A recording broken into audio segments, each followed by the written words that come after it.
সকলে মিলে এমন একটি বাংলাদেশ গড়ে তুলব আমরা, যেই বাংলাদেশের স্বপ্ন একজন মা দেখেন, অর্থাৎ একটি নিরাপদ বাংলাদেশ আমরা গড়ে তুলতে চাই।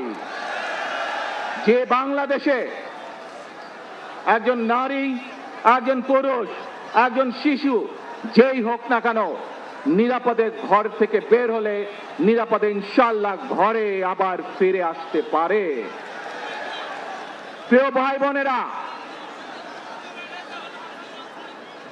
এই দেশের জনসংখ্যার অর্ধেক নারী, 4 কোটিরও বেশি তরুণ প্রজন্মের সদস্য, 5 কোটির মতন শিশু,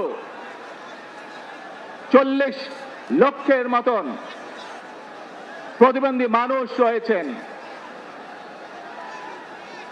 কয়েক কোটি কৃষক শ্রমিক রয়েছেন। এই মানুষগুলোর একটি প্রত্যাশা আছে এই রাষ্ট্রের কাছে, এই মানুষগুলোর একটি আকাঙ্ক্ষা আছে এই দেশের কাছে। আজ আমরা সকলে যদি ঐক্যবদ্ধ হই, আজ আমরা যদি সকলে প্রতিজ্ঞাবদ্ধ হই, তাহলে আমরা এই লক্ষ কোটি মানুষের সেই প্রত্যাশাগুলো পূরণ করতে পারি ইনশাআল্লাহ।